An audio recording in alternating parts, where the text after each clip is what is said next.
they can take Hennepin County away from North Coleman. Are we going to let them? No! That's, I was hoping you were going to say that. I want to congratulate man say to a crowd, a leader without followers is just a man taking a walk. Well, Senator, as you can see here today, you are clearly not a man taking a walk. Please help me recognize our...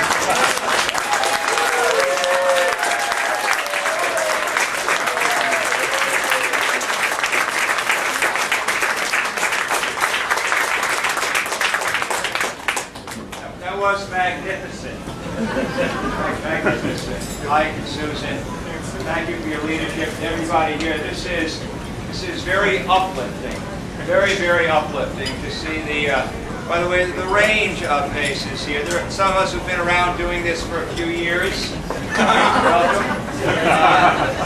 Jan and others, and there are a lot of young faces here too. And to the young people in particular, I really want to thank. We need your energy. We need your passion. I'm going to tell two stories, and just kind of tie a couple things together. One is a story about a group of travelers with Thomas Jefferson, who was President of the United States. He was in the Virginia countryside. He was president at that time, and he was traveling with a group of friends. They were on horseback, and they came to a point in the river where there was no bridge. So they had to wade across the river. And as they're about to wade across, it's Jefferson and his folks on horseback. There's a guy in the corner, and he's got this kind of big bundle of goods. And he doesn't have a horse. And so the Jefferson party, one by one, goes across the river. Well, the last person about to go is the president himself. As he's about to go, this guy stops him and says, "Excuse me, sir."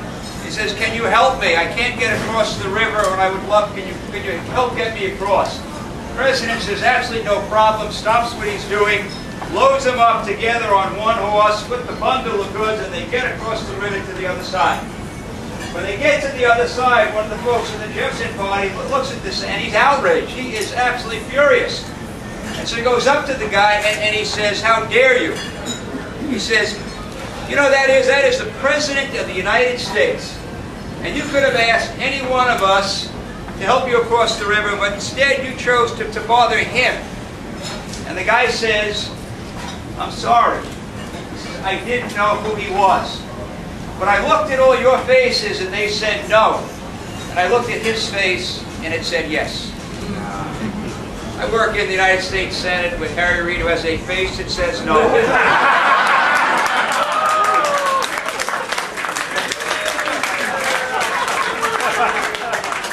Know that the war is lost. Know that whatever the president's for, I'm going to be against.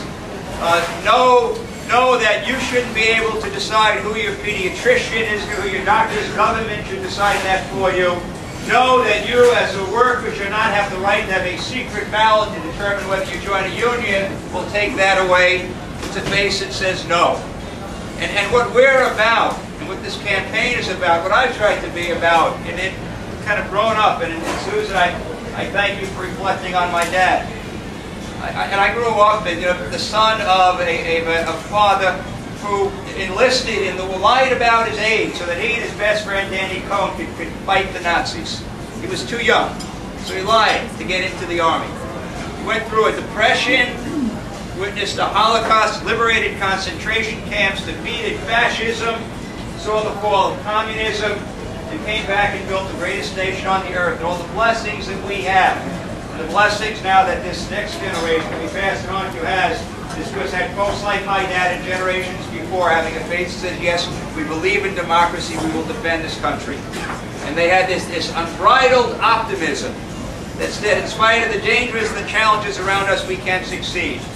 I've always believed that, and I have been kind of surrounded by that. And that is what I think. Part of our challenge is amongst us, sometimes we fight over issues. And we're not, this one you weren't with me, and this one, there are some things that motivate. I got to believe all of us. I got to believe that everyone here fundamentally believes kind of in the power of the individual, and that what we're trying to do is give them the opportunity to be the best they can be. Everyone in this room, I gotta believe that you're smarter than the government about deciding how to spend your money. Okay?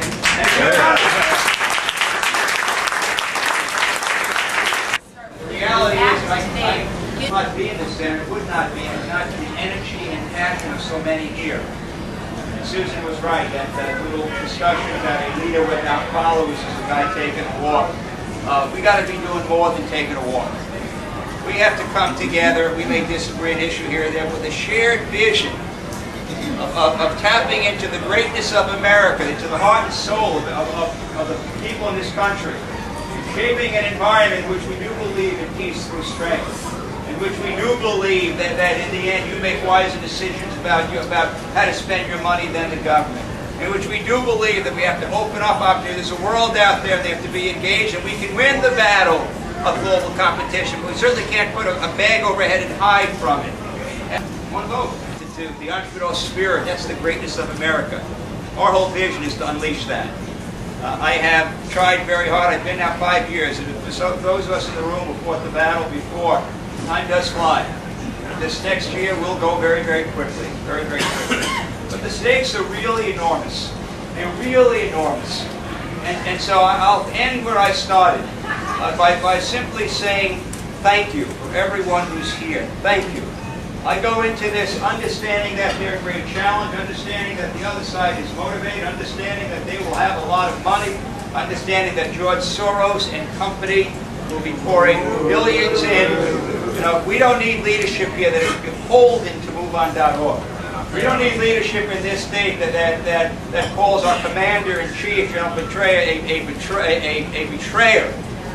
We don't need that, or folks beholden to that. I think we provided the kind of leadership that believes in the greatness of this country, the greatness of the people in this country, and is committed to having a face that says yes, and moving forward with open optimism. Last little comment, and I described myself in this before, but it's a good way to end with this crowd.